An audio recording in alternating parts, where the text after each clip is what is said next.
Бүгінгі кезекті қоғамдық тыңдауымызға қош келдіңіздер.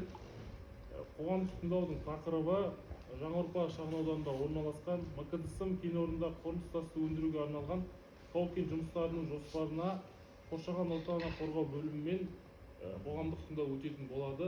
Қоғамдық тыңдаудың төрағасы мен Сейсенбі Берекет Сағынғалиұлы, Шетпе ауыл әкімі аппаратының бас маманымын. Және қоғамдық тыңдаудың хатшысы ретінде Токшаев Батыр Ахметовичтің кандидатурасын ұсынамыз. Қарсылықтарыңыз жоқ қой? Қарсылықтарыңыз жоқ болса, Токшаев Батыр қоғамдық тыңдаудың хатшысы болып тағайындалды.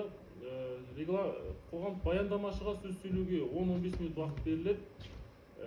Сөз сөйлеп болғаннан кейін сұрақтарыңызды қойсаңыздар болады.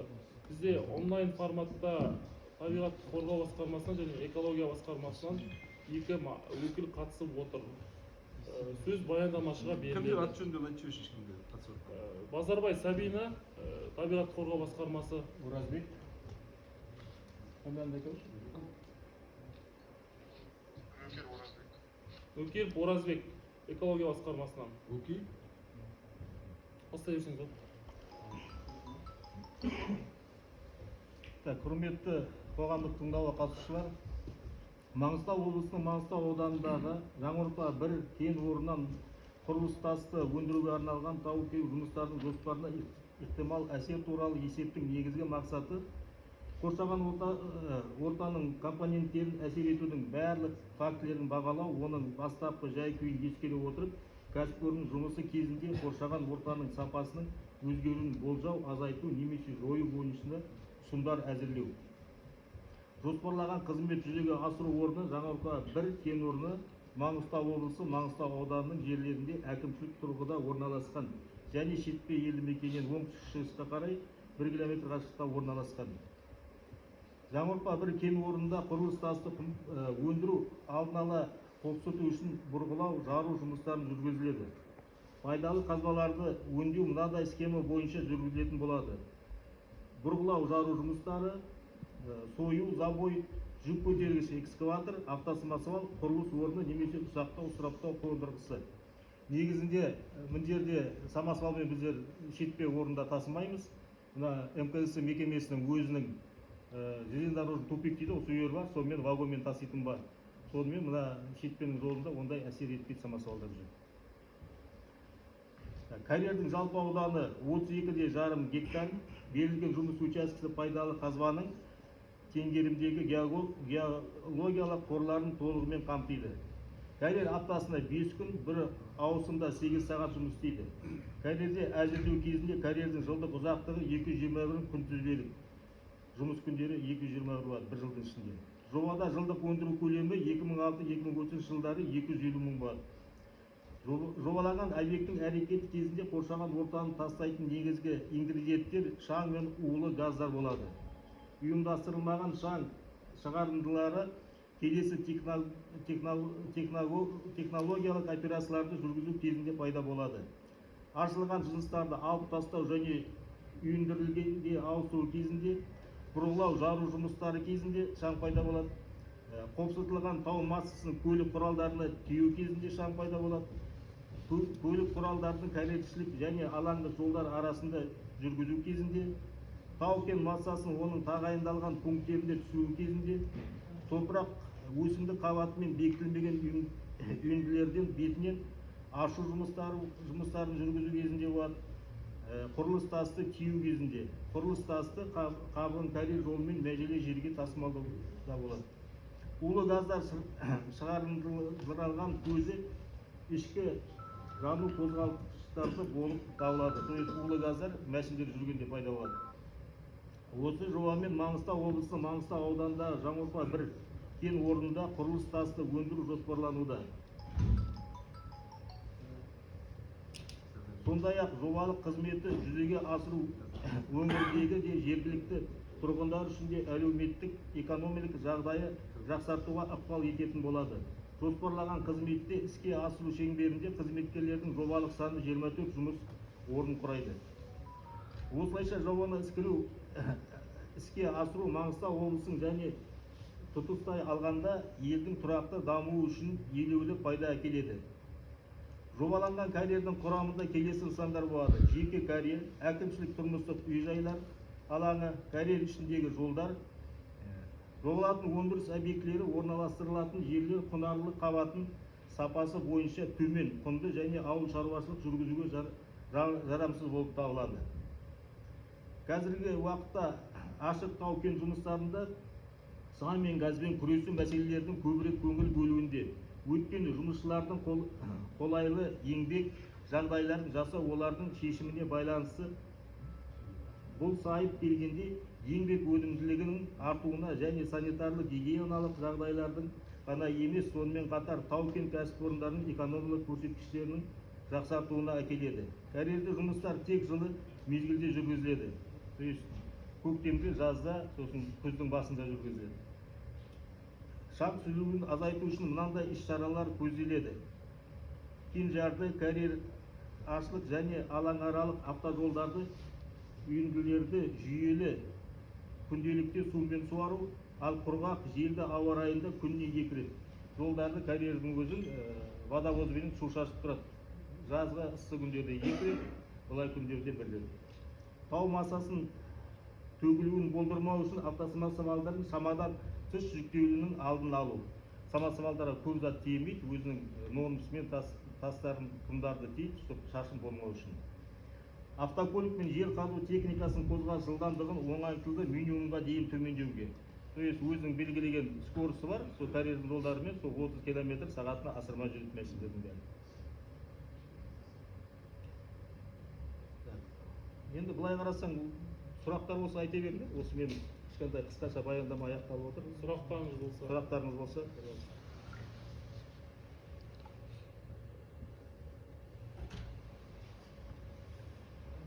Кім бар жолда? Сұрақтар ма? Неше адам жұмыс істейді? 24 адам, 24-ті белгілеп отырмыз.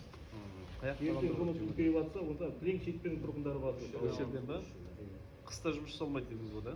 Негізінде қыста тоқтатамыз деп отыр, жылы күндерде болады. Ауыр көліктерге аса тиілмейді осы ғой да?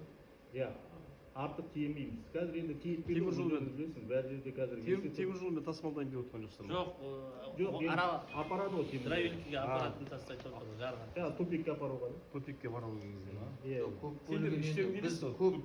Көп жатты неге арнап отырып, жыдыға арнаймыз. Енді тіпті шығармаймыз мәшінмен деген болмайтын шығар, енді шындық олар да. Бірақ былай бізде көп мөлшерде жыдымен тасиын отырып қой, ол жерде. Темір жолмен тасимыз. Ақтауға да жыдымен, ар жаққа да жыдымен да. Ауылдық жерлер тұрғындар алатын болса, сонда азғантай былай болады ғой енді, бірақ ішінде су шашылу, суды не істеу, ішінде тегін суымыз да тұр, о жағынан тіпті ешқандай не болмасын, о жағынан су күнде, даже уже жұмыс жасамай тұрып, водовоздарға алып қойдық. Алдында бір тұрғындарға бір көрсетіп, бір жаңағы сюжетпен да. Енді ол келесі адамдар да түсінсін да, барған кезде айтады, осындай үшін карьерге барған кезде. Енді Алланың қалауымен осы жерге келіп қалып жатыр. Ертең ауылдың бұрынғы осы жердің тумасымыз, ертең басқа карьерлерге үлгі болып жасауға мен сөзімді беремін. Мен бүкіл ауылдың аласында отырып, өйтіп сөз беріп алып, ертең сөзіме тұрмайтын жігіт емеспін. Мен айтам, үлгі болып, суын шашып, как положено жұмыс қалай жасалу керек. Сендерді бір мынандай, мына жер дұрыс болмай жатыр ма дейсің ба? Ертесіне қарайтай соны жөндеуге тырысып тұратын ең бірінші карьер болып, үлгі болып жүретін карьер болуға сөз беремін. Енді білмеймін, енді барымша тырысам, короче, айтқан кезде ол мысалға айтқан кезде бүкіл ауылдың адамдар, танитын адамдар, олармен ертең азғантай ақша таптым екен деп сендермен керісіп отыратын мен жоқпын деген ғой, шындығына келген кезде. Жалпы қолды өрде сіздерде қандай халыққа низат міндеттерге мысалы? Низаттар бар ішінде. Ертеңгі күнде мысалы жұмыс жасап бастап кеткеннен кейін барып қандай мысалы? Біз ондай ештеңе айтып жатқан жоқпыз, бірақ ауылға қарайласу жағынан уақыт көрсетеді, көресіңдер, Алла бұйыртса. Ондай қылып. Доғыры бойынша бар шығар. Доғыры бойынша, заң бойынша негізінде неге мына ауыл дамуға өзінің түскен пайдасының 1%-ін аударып тұрады. Сосын балдарды осы ержелердің адамдарын оқыту үшін, өзінің енді карьердің мамандарын оқыту үшін инвестицияны 1% аударып тұрады. Сосын бізде ликвидационный фонд дейтін бар. Ертең бірдеңе болса, мына карьердің несін рекультивация жасауға да соған өзінің ертең есеппенен ақшасын бөліп тұрады. Ол енді пока есептелген жоқ. Одан бөлек как раз ана қазақ ауылында анау дәл карьердің тұсындағы жерге ертең суымыз да тегін, сол жерге тал бәрін егіп беремін, өзім сөз беремін оған кәдімгі. Түгелінде сол жерлерге талдар, нелер. Қайда 6-шы мектеп тұсында ма? Сол енді 6-шы мектеп бұл жақтан айтты, Бауыржан үй жақтан айтты. жолдың бойы ғой анау кәдімгі қазақ ауылы кіргеннен арғы бетте круговойдан кіресіне бері қарата жүрмейсіз карьерге қарай. Соған жайлап ертең барамда тек бәрін оңдырып тастамаймын деймін, жайлап талдарын жегіп, суын тегін бәрін істейміз. Қарайласамыз ол жағынан. Судан проблема Бүкіл жұмысшы ауылдан алынады, осы балдар алынады. Судан проблема болмайды. Негізінен карьердің өзінде скважина қазып қойған, дебеті жақсы, кәдімгі біраз жұмысқа істеп тұрмыз. Брат, енді былай ғой. Осы ауылда туып өстің, тумаластарың да бар қазақ ауылда. Біздер енді ол ашпа демейміз, аш жұмыс жаса. Оған Чемпионттен, Алматыдан келіп жасап жатыр ғой, тыңдамайды конкретно. Тауды жарғанда бір мөлшерімен үйге әсер етпейтіндей қылып, ақшам кетіп қалады, братала бір жарайын деп. Айтып тастайын, иә. Братала бір жарайын деп үй қозғалып, тереземіз сынып, сенбесең үйінде көрсетемін апартта. Талай көмек сұрап келдім мен. Сол жолдың бойында Бауыржанның, сосын менің үйім ғой. Үйді ремонттап едім, алдыңғы жыл тур рет атты бір күнде да, оның видеосы да бәрі де бар. Неден рұқсат алмаған Ақтаудан да, он жақ Қилыбайды өзі айтты, Нұрдәулеттің да. Оған да бардық. Сондай болмасын деймін мен, жаса, жаса, суыңды шығаш, жасама демейміз енді. Ауылға қарайласып жаңағыдай да. Дұрыс. Даладан да келіп жасап отыр ғой, жасаған жақсы ғой әрине. Бірақ енді ауылға қарайласып, ертең жақ халықпен санаспай, қой жоқ, сендер кімсіңдер, мен айтқан жоқпын деп. Ондай болмасын дегенім ғой енді да. Әрқашанда санасамыз, балдар бәрі мысалы балдар қазір мысалы өздері қарсылық білдіріп жүрген адамдар кішкентайдан бірге өскен балдар. Қазір оларға ертең бір әңгімемен кетіп тұратын болса, мен оларға қаяқтан барсың сояққа бар дейтін адам емеспін. Любой әңгіме бола ма, соны шешу. Солай ғой, брат, енді біреу үшін жауап бермеймін, өзім үшін жауап берейін. Сол ауда тұрам, сол именно сол мықтысының қасындамыз ғой, Бауыржан екеуміз да. Әуелде естідім, сен ашайын деп жатыр екен деп. Сосын барып қарайыншы, сосын немді айтайын деп та өзіме. Мен саған ашпа, жасама, кет деп айта алмаймын. Мен кіммін мысалы, сен кімсің, ешкім бір-біріне айта алмайды. Әңгіме жоқ, жаса. Бірақ жаңағыдай халыққа зиян тимейтін қылып тас гүрсітті жайлап жарып. Ол жағынан сомнением болмасын. Ақшам кетіп қалады мен бірдеңе деп та жайлап халыққа қарайласып істесең болады ғой. Конечно, дұрыс айтасың. Бірақ халықпен қарайласып, қазақ ауылымен осы жүріп отқан жігіттердің мына қарсы емеспін деп қол жинап келіп отырсың ғой, нөмір 2-дің балдары деп та қазақ ауыл бөлінбей ақ қояйық, ауылдың жігіттердің бәрі да. Бірақ енді міне Закардың немере тумаласы сол жерде тұрады. Жақын жерде кәдімгі менің түбінде да. Ол білмеймін енді біреуге бірдеңе деп айта алмаймын. Сол жерге жұмысқа келеді, оның ағасы сол жерде карьерге жұмысқа кірейін деп отырған адам ол енді. Жаса, бірақ менің айтарым енді өз ойым, жаса. Бірақ жаңағыдай халыққа кесіртемей жайлап жағып, үйімізге зиян тимесе болады, шаңытып жаздағыдай. Видеоларда бар, көрсетейін десең, көрсетем. Жоқ, мысалға ертең енді бірінші келуім, ертең карьер жұмыс басталғаннан кейін көрініп бастайды. Одан кейін бір сондай грубый нарушениелер болып отыратын болса, прямой өзіме соғасына соққан күні келіп дәл сол жерге ауылға келемін да. Азғантай шаруа айтқанда көмектесіп жібер. Ол жағынан енді айтып отырмын ғой енді. Былай алған кезде басқа енді өзі карьер ашық болады ғой бәрібір. Любой кезде кука, что там, бит, звондай аласыңдар. Спокойно звондай аласыңдар ғой, солай емес та. Дұрыс, жасаңыз, даладан келді, жасап отыр ғой. Мен бірақ көмектес мен басқа дым айтпаймын. тумасым ғой. Атым Нұрбек Қылжабаев. Халықпен санасып жұмыс жасау керек. В общем, менің бар ғой ұсынысым былай да. Алдынан менің табиғат қорғау бар. Мына Маңғыстау облысына әкімдікке де шығып жатырмын. Кеше келіп жатқан Әсел Балмановаға да айтып жатырмын. Біздің енді халықтың ұсынысы әуелден енді мен бұрыннан айтамын ғой, карьера ашуға, енді жаңадан ашуға мен өзім қарсымын. Действующий карьера болса, мен кәсіпкерсің енді, өзіңнің құқығың бар да мысалы. Халықтың да уәжі бар айтатын да. Екі ортаға келісіп жаңа айтқан нормативтерді сақтап, экологиялық тазалықтарды реттеп, шаңдарды болдырмай, тауды жару жаңа айтып отыр ғой, қатты жармау керек. үй қозғалады, трещин береді деп. Солардың салдардың ұшын басу керек пе, қандай болмасын. Өзің айтып жатсың, үлгі боламын деп та, үлгі бол әңгіме жоқ. Бірақ қапталда кілең жан-жақта отқан карьер, 5-6 карьер бар. Соларға да түсіндіріп айтып өздеріңді. Чат бар біздерде. Жігіттер, давай, әуелде біз осы халықтың алдына келгенде уәдемізді алып келдік осы жерге деп та, біз үлгі болайық деп. Давай бізге де ерің конкрет деп та. Қашанғы осы халық шулай береді, давай өзіміз реттік. Әрі кетсе алты береді. Мына жақта жұмыс жасап жатқанда, ауыздарың бірігіп нормально жұмыс жасасаңдар, ешкім қарсы емес, шетпен қалса. Жасай береді. Ешқандай жаңа айтқан қарсылық білдірмейді. Главный тек шаң қылмау керек, тауды қатты жармау керек. Жаңағы ауыр көліктерге асырып сілтеп тиемеу керек. Жаңағы көлік кетіп батқан кезде жеңіл көліктерге ошын зиян тимеу керек. Дұрыс айтасыз. Сол себептен бәріңіз бір қалыпта жұмыс жасасаңдар ешқандай ештеңе болмайды. Дұрыс, бәрі де жұмыс жасай кетсем, осы уақытқа дейін қарсылық білдіріп жатқан себебіміз осы күнге дейін көрдіңдер ғой, біздің айқайымызбен, жан айқайымызбен қайта карьерлер реттеліп отыр. Күндегісі күнде айқай, күнде жиналыс болады, облыстан келеді, ауданнан келеді, әйтеуір. Өздері көп адам куә ғой осы жерде отырғанда. Біздің айқайымызбен қайта. Иә, дұрыс. Өздерінің жаңа айтқан келісімдерімен, жаңағы уәде бергендерімен, сонымен қандай реттеп жұмыс жасайтын болса да ешқандай қарсылық жоқ қой. Біздің талап сондай жігіттер. Сосын бар, мен айтамын да, Табиғат қорғау кешемен хат жазғанмын арнайы да. Осы карьерді 10 жылға бермей, контрактты 10 жылға бермей, 2 жыл болмаса 1 жылға беру керек та. Алдымызға қайтып келу керек мына кәсіпкерлер. 2 жылдың ішінде нәтиже көрсету керек. Халық арнайы сезіну керек сендердің шынайы жұмыс жасап жатқандарыңды. Содан кейін ба бәлше арғай жұмыс жасай беруге сендерге мүмкіндік беру керек. Менің ұсынысым осы солай. 10 жыл ұзақ дейсің ғой, да?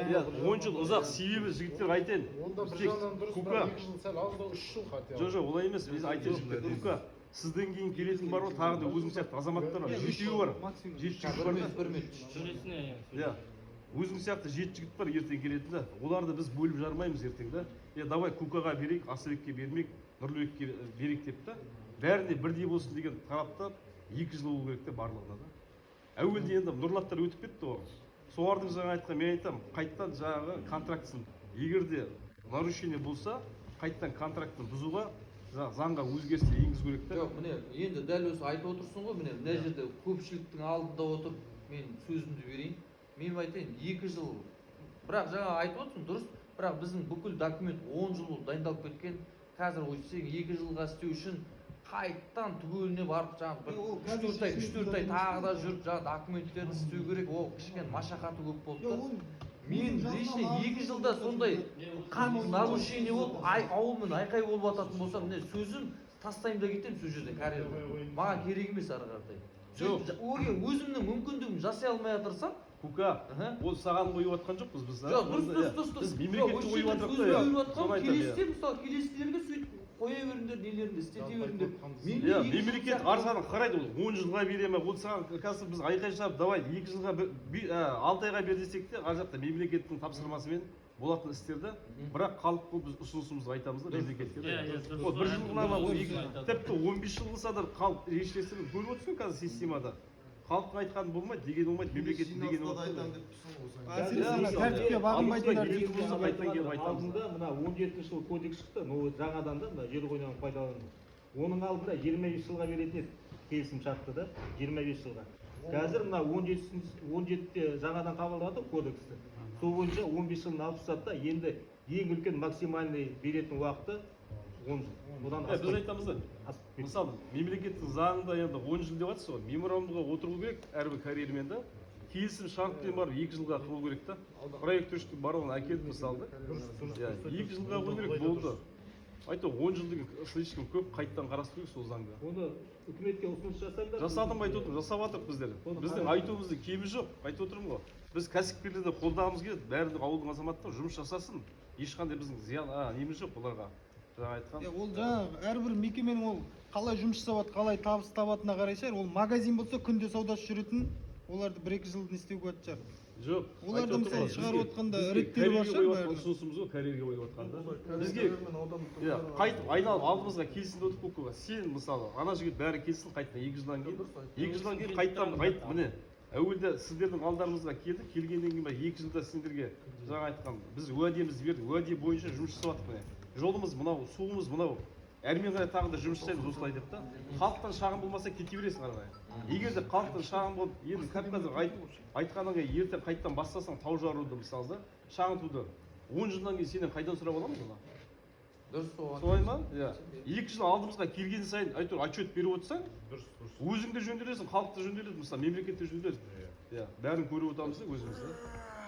Алға даму басталады сол кезде да. 10 жылдан алғаннан кейін көп сенбейміз. Мына жаққа келген адам бәрі сонда. Жоқ, енді ол дұрыс та, бірақ енді соны жаңағындай кодекспен өзгерту керек та енді қазір жаңа ең жіберіп қойдым деп отыр ғой. Жоқ, Сабина не деп айтады бізге? Сабина. Енді біз айтып жатырмық ұсынысымызды да. Сабина. Алло. Сол табиғат қорғау айтып тұрмын ғой. Сабина. Қазір неде тұр? Жоқ, бізде бар ғой. Сұрақ қойып жатыр. Мына естіп отырсың ғой да? Сол 10 жыл срокты. Тоқтап қалды, естілмей қалды ма? Естімей қалдым. Мынандай сұрақ қойып жатыр. 10 жыл дейтін көп дейді да. Соны үкіметке ұсыныс беріп жатырық дейді. Нені азайтуға дейді да срогын. Келісім шартын хотя бы 2 жыл 3 жылға жұмысын қалай жұмыс істегенін біліп, сосын ары қарай егер жақсы жұмыс істеп дұрыс жұмыс істеп жатса созуға, заңды бұзушылық болса, онда жауап ұстауға да. Соны сіздер неңіз сұрап жатыр ұсынысыңызды. 2 жыл сайын отчет беріп тұрса енді. Иә, бізге Нұрбек Есболатовичтің өтініші түсті бүгін. Жаңағы карьерлердің пайдалану құқығын 2 жылдан асырмай беру бойынша. Негізі ондай бізде мысалы Таушық ауылында осындай жағдай болды, тоже карьер бойынша. Ол жерде жаңағы халық тарапынан ұсыныс берілді. Мына карьерге 3 жылға рұқсат берейік. Сіздің жұмысыңызды тек қарайды. Меморандумға отырып, жаңа жарылыс жұмыстарын уақытылы бізбен келісіп жүргізіп, шаң басу жұмыстарын жүргізсеңіз, әрі қарай уже жұмысыңыздың барысына қарай создыра береміз, қарсылық білдірмейміз деген ұсыныс берілді. Сосын сол карьерге біз тарапымыздан экологиялық рұқсат қағазы 3 жылға ғана берілді. Мұндай бізде практика дейміз, сондай да болған. Бізге бар ғой, сосын айтайыншы кімге? Сабина, жалпы негізі алдымызда Просто мына жерде қараңыз, мына жер қойнауын пайдаланушымен халықтың ұсынысын ол кісі де қабылдау керек. Осы қоғамдық тыңдау барысында. Сол кезде біздің тарапымыздан сол 3 жылға беріледі. Сол келіскен жылға ғана. жоқ, қазір енді мына келіп жатқан кәсіпкердің сіздерге ұсынысы болса, сол бағытта жаңа айтқан неғыласыңдар ма, шектейсіңдер ма, сол 2 жыл ма, 2 жыл мен болмаса 3 жыл келісім шартқа келіп жатса осыларда? Бұлар шектей алмайды. Проектке байланысты. Қараңыз, мына жерде 2 тарапы бар ғой, ол контрактісі да, мына жер қойнауын пайдалануға алынған. И экологиялық рұқсат қағазы қазір қоғамдық тыңдау болып жатқан. Экологиялық рұқсат қағазсыз жұмысын жасай алмайды. Экологиялық рұқсатты біз 3 жылға ғана бердік, бірақ контрактін 10 жылға алды. Экологиялық рұқсат қағазымен 3 жыл ғана жұмыс жасайды. Сол кезде жаңағы халықпен келісіп жақсы болып жатса жағдайдың барлығы, сосын ары қарай тағы қоғамдық тыңдау өткізеді, халықтың алдына барып, міне мен осы орындадым, тағы болатын дүние ғой бұл президент айтып отыр. бірақ енді жаңағыдай қазір Өздері 3 жыл берейік тұрмыз. Ана Сабина былай ғой, енді біздің алда бар ғой тағы да 6-7 карьер келатыр ғой. Осындай қоғамдық тыңдауға да оны білесіздер өздеріңіз. Так, біздің ұсынысымыз бар да сіздерге. Сіздерге біздің ұсынысымыз бар. Мына жерде толықтандыру керек та. Ана жер комитетінен басшылықтан адам керек, мысалы, қызметкерлерді. Бір карьерлер келеді, мысалы, біз осыдан 5 км, 6 км жерден дробилка қоямыз, болмаса тау жарамыз. Біз анық біле алмаймыз оны да. Сосын мына жерде қызметкерлерден сұрасам, олар да толық айта алмайды. Бізге нақты жауап беретін сондай қызметкерлерді мына жерде толықтандыру керек, действительно. Мына қоғамдық тыңдаудың іс-шарасында болып жатқан, мына келіп жатқан проект төрешік бар, кәсіпкер бар, ауыл әкімі бар ғой, қызметкер. Соның үстіне айтып отырмын, өздеріңіз арнайы келіп, жер кодексінен де заңды толықтай түсініп беретін азаматтар керек те бізге өшірген. Толықтандыру керек мына жерде. Қоғамдық тыңдауға осы кісілер қатыссын. Қатыссын дейді, экологиядан келсін, барлығы айтып өшірден келіп халыққа жауап берсін дейміз де біздер.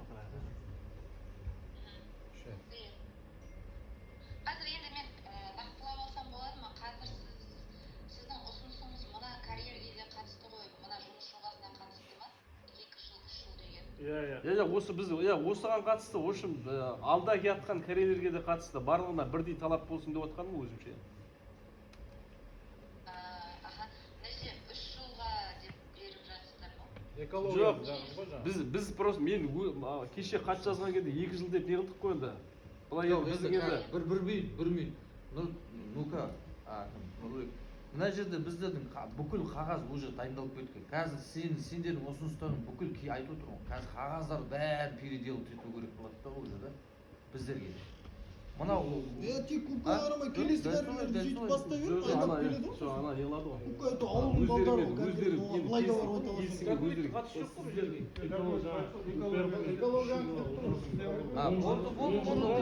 жылға жерді пайдалануға Жоқ, барасыздар. контрактісін 10 жылға уже сіздікі алынып қойды, бірақ экологиялық рұқсат қағазды 3 жылға алынды. 3 жылға береді. Өздері де беріп тұр ғой. 10 жылға мейлі, разница жоқ, сөйтіп болатын зат па, бәке ол? Жоқ, былай ғой, Сабина, мына сіз өзіңіз білесіз ғой, қазір қайттан онда дейтін не жасау керек, скрининг жасау керек. Скрининг ол 45 күн алады. Сосын отчет о воздействии қайттан өткетін болсақ, 3 жылға ол опять 2 айда алады. Біз мына өткен, мына қазір қоғамдық тыңдау 6 ай істейді болған, оған біз кіре алмаймыз енді. Түсінбедіңіз ғой? Жоқ, түсініп отырмын. Скрининг қабылдан өтесіз. Енді алдында біздер 9 жылға өткізіп жатырмық қой, 10 жылды былай да 1 жылға азайттық, 9 жылға өтіп жатыр. Енді ішіндегі несінің бәрі өзгереді ғой. Қоғамдық тыңдау өтіп жатыр ғой, енді халық ұсыныс беріп жатыр. Егер оған келіскен жағдайда, мына қоғамдық тыңдаудың хаттамасы бойынша сол қабылданады жоқ. Хаттама видео алады ма? Кімден? Қайтадан істеудің қажеттілігі жоқ ол жерде ештеңе. Екі жақтың келісімімен департамент табиғатты қорғау рұқсат береді 3 жылға. 10 жылға қолдануға правасы бар, мысалға кәсіпкердің. Бірақ жұмыс жасауға 3 жыл рұқсат беріледі. 3 жылдан кейін осы жерге нарушение болса қайтты, мысалы да ертеңгі күнде қоғамдық тыңдау Жоқ, енді қараңыз, нарушение болса егерде. Ертең бұл мынандай ғой ол. Ертең басқа карьерлер нарушение етеді, бірақ бізде жасап отырып ертең тағы мысалы да жасап жатса берерінің бұрын мысалы видео обращение болса егер именно сенікі дәлелденсе уже сен ілгесінде 3 жылдың ішінде да. жоқ, Сол кезде шаң шығып не қылатын болса режимесі видеоға түсіреді, мысалы фиксация жасайды. Мысалы осы МКТС деп та числосын айтады ғой 26-сы бүгінше бүкіл заңдарыңды менің карьеріммен қолдандыңдар ғой деймін тек айтқан сайын. Жоқ, енді бірақ енді кішкене справедливость болсын деймін да. Жоқ, мен сендерге еркекше айтып отырмын. Жоқ, айтып отырмын. Мен айтып отырмын, кәдімгідей нарушение бола беретін болса, 1 жыл, 2 жылда да карьерімді тастап кетемін деймін, мен айтып отырмын. Жоқ, сенің айтып отырған мен айтқан ол. Как источник надо да? Жігіттер, біз былай да 10 жылда 9 жылға азайтып отырмыз қазір. Дегенсің 9 жылға да үлгере алмайын деп отыр. Бүкіл испытание, бірақ енді мен сендерге айтып отырған бүкіл карьердің жаңағы суын шашып, еліп, үлгі болып, басқа карьерлер, мына айтып, басқа карьерлерге бар, мына карьер осылай жасап отыр ғой, сендер неге жасамайсыңдар дейтін сияқты үлгі болуға енді тырысамыз деп отырмын, барымызды салып кәдімгі енді. Бірақ енді бәрібір де құттай шаң болатыны анық, ол шаңмен жұмыс жасалып отырғаннан кейін да ол. Братан, жаса. Бірақ жаңа қалдыққа зиян тигізбе. Папа деймін, папа. Кетейге, дәмбіс Ауыл тұрғындары, Жоқ, 9 күн қала беріңіз бәрі. ауыл тұрғындары экологиялық рұқсатты 3 жылға беруге келісім бергендер қол көтерсінші. Рұқсат келісім бергендер 3 жылға. Қарсы емес. 3 жылға дейді, 3 жылға. Экология ма? Экологиялық рұқсат тек 3 жылға ғана беріледі. Айтып отыр ғой департаментте міне. Жоқ, сен Жоқ, жоқ. былай ғой, біз барып жоқ, қара. Жоқ, көріпсің ғой мынандай да. Жоқ. айтып отырсың да, үлгі боламын деп та. Көрсетейінші міне бастап отырсың. Давай. Жоқ, енді сендер бар ғой. Бүкіл заттарды қара, мен сені Бәріңе бірдей ғой, кукуа. Бәріңе бірдей. Жоқ, бірдей ғой енді қара, жоқ. Бүкіл күш маған түсіп кетпес, ертең басқа біреу ертең 3 жылдан кейін анау бірдеңе болды, мынау бірдеңе болды деп тұрмаңдар деп отырған бұл какесі. Бәргәрі жинап бір күні экология. Ауыл тұрғындары түсіндіріп кетейінші. Мына кісілерде 10 жылға пайдалануға, 9 жылға пайдалануға рұқсат бар. Мына жерде қоғамдық тыңдаудың қазір мақсаты сіздер мысалға 3 жылға қарсы болмасаңыздар көпшілікпен оның заключениесін жаңа табиғатты қорғау басқармасы шешеді. Олар тек 3 жылға ғана береді. Осы жерде сіздер 100 жыл десеңіздер де, 10 жыл десеңіздер де. солай Мен соны беріп қой. Қарсы болмағандар қолын көтерсін. Карел көрсетейін тұр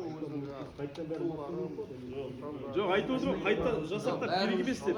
Былай ғой жігіттер, қазір жұмыс бастау оңай зат емес. Бұл кәрі МГС тұрып отқан кәрі. Мен міне қуанышты жақтағанда өзім нем ғой, бірақ жұмысты бастау үшін қуанышқа кем дегенде жылдан аса уақыт керек. бір жыл алып тұрған зат. Жарайды. Бір жыл болсын. 3 жылының сонда 2 жылға алып қойын деп тұр қазір. 3 жылға берсеңіз 2 жылға алып қойын. Жоқ, ана ар жақ шешеді ғой. Бірақ былай қарашы. Жоқ, шешкенде сіз түсінбейсіз. Қайттан бір жыл жарымнан кейін мысалы жасай берші, қара. Бір жыл тұрып мысалы құжатың дайында ана жерде реттеп алады. Бір жыл жарым. Сен жыл жарымның ішінде нарушение бұзбасаң жаңа айтып отырсың ғой. Шаң болмайды, суды себем деп та. Сосын барып жаңа айтқан тауды жаруды азайтамын деп та. Егер де бір жыл жарымның ішінде жұмыс жасап бастап 3 жыл болады ғой. Нарушение болмаса кетесің ары қарай ешқандай. Жоқ, кете алмайды. 3 жыл біткеннен кейін қайттан проекттің бәрін қайттан жасау керек. Қайттан қоғамдық тыңдау өткізу керек. Қайттан мына қазіргі жүріп жатқан процесс қайттан жүру керек. Қайттан 1 жыл уақыт керек оған. Соны айтамын. Жоқ, қарашы жігіттер жоқ. Мен ол анау мен сендерге айтып отырмын ғой, мен сендер анау бір кішкентай бір сендерді осы жерде құттай алдағысы алдап кетіп, ертең барып омбытып 10 жыл мен кім келсін, ол келсін демейтін адам емеспін деп отырмын мен сендерге. Бірақ мен сендерге үлгі болып жасаймын. Бірақ ертең жаңағыда мынадан шыққаннан кейін ақылдасып тағы да басқа күні сөйлесуге болады. ертең келесіңдер. Оны сразу мынаған Біз қайттан проекттің бәрін даярлауымыз керек 3 жылдан кейін. Сен 3 жылға бізге эмиссияны берсең, рұқсатты 3 жылға берсең, 3 жылдан кейін біз қайттан бүйтіп өтуіміз керек мына процедураның бәрін. Мемлекетке қойып отырып қой, Сондай заңды шығару керек па?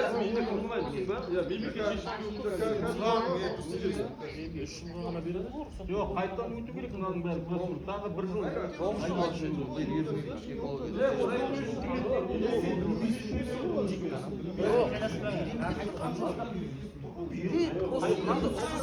сондай болады ма? мен сені түсініп тұрмын позицияң. проекттің бәрін қайттан жасау керек 3 жылдан кейін. Правление 9 жылға істеп отыр. 9 жылға былай істеп отыр. Неше жылға бересіздер қазір экология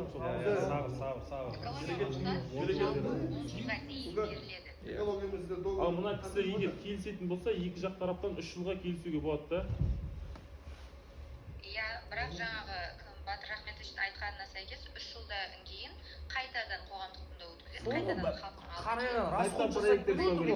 қарайған проект жасады. Ана объявление беру үшін де миллион теңге ақша мысалға да просто так зат емес та, мысалға айтып отырғанда да қарайған расход. Объявлениенің өзі бар ғой, ана 7 күн дейді, біреуіне 500 бірде, біреуіне неше? Айттым ғой, түсіндіріп айттым ғой. Анау дейді, мынау дейді, қарайған зат та ол да өтіп кетті оны. Жоқ, общий неше шығады көка негізінде конкретно да мысалы. Проект түршікке бересің мысалы, проект өзі мысалы 6-7 миллион теңге. Рекламаға 6-7 миллион? Жоқ, проекттің өзіне, проект түршіктің өзіне. Жаңа реклама, туда-суда, жаңа радиом бар, мадиом бар. Сонда кете берді жаңағыдай сумма. Одан да миллион жарым проект түршікке миллион жарым не қылады дегенді, жаңағы проект жасату үшін миллион жарым береді деген өтірген. Миллион жарым жасамайды. ауылға істейік одан да далаға дәлелдеп беремін деп тұр ғой. Ата мен сендерді айтып отырмын, кішкентай баламыз қазір мен сендерді алдап алып келдім. Ана қылып басқа нәрсені істейді. қарсы емес деп келген сияқты ғой, қарсы емес. Солай бауыржан, вот сұрақ өздерің ғой мына жерде отырған ауылдың мәселесімен бастарында отырып, оған Аллаға шүкір. Мына жерде бірімізге ренжуді ешкімге өздері дастархан столын қойып отыр да, халыққа сұрақ қою дейді. Біз сұрақ қоюға міндетті. дұрыс Біз түсінуіміз керек конкретно. Ертең үштіңдер ол ренжитіп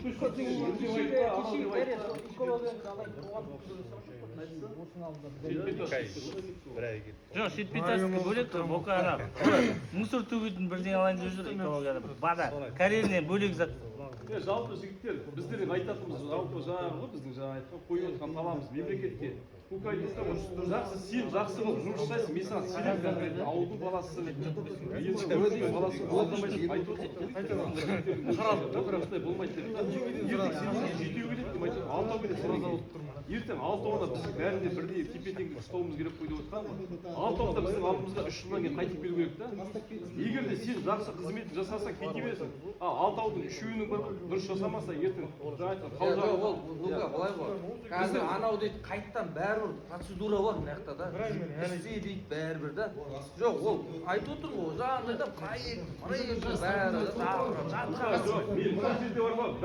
мен мысалға да дойыту жасап отырсам карьерімді сондай рас ақша сол карьерден ақша тауып отырсам мен жұмсар едім ақшаға да енді келіп отырмын ғой мен да бірақ енді келіп отырғанымда маған бүкіл қиындықты маған беріп отырсыңдар ғой қазір жоқ емес қой шындығында да солай ғой жоқ енді шындығында да солай ғой көріп тұрсың ба бірақ мен сендерге айтып отырмын үлгі болып жұмыс жасаймын үлгі болып жасаймын бірақ енді мен карьерный системасына енді келіп жатқан затқа маған бүкіл жүкті беріп кәдімгі жұмыс жасап мен қиналып жатсаңдар мен де ана айтып отырған сөзіме жауап бергім келеді да түсінесіңдер ма сол ғой енді мысалы жаңағындай да қара жоқ ананы айтып жатыр мынаны айтып жатыр ол бәрін ертең істеу керек орындау керек деген сияқты да жоқ қазір жоқ дұрыс емес дегенде жаңа қазір сендер келіп қазіргі 3 жылдықты экспериментті маған қолданғылары келіп отыр да енді никак сен қара сен ар жақта мемлекет отыр ғой саған қолданбайды ертең алтау келеді жетеу келеді қоғамдық жоқ енді қара бәріңе бірдей болады түгелі енді қара кім айтып жіберші Сабина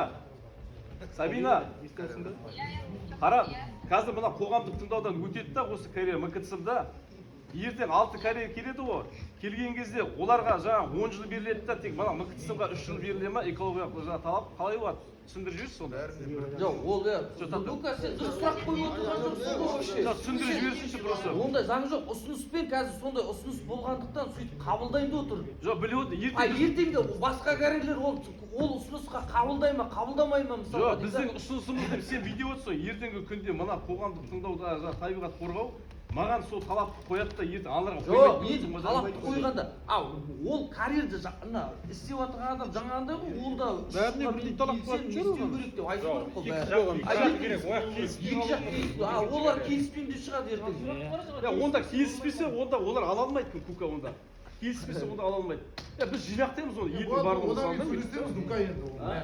енді бүкіл экспериментті маған жасамайды бірақ айтып отырмын ғой мен сендер мүмкіндігінше ананы да көмектесемін мынаны да көмектесемін бірақ бүкіл экспериментті маған жасамайтын шығарсыңдар деп та енді ауылдың баласы ну-ка шындығына да давай дауысыңды берші онда істейік экология рұқсат бойынша ауыл тұрғындары қарсы еместер қолын көтерсін мкцм карьеріне экология рұқсат беруге қарсы еместер қалай ол сен түсіндіріп айтшы қарсы еместер рұқсат беруге жасауға жұмыс жасауға қарсы еместер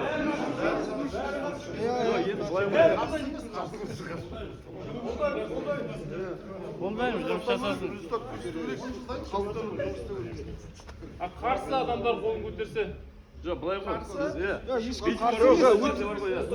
бір бірімізді айдап салмай ақ қояйық қарсы емес братан жаса бірақ халыққа манағы айтқан зиян тимес болды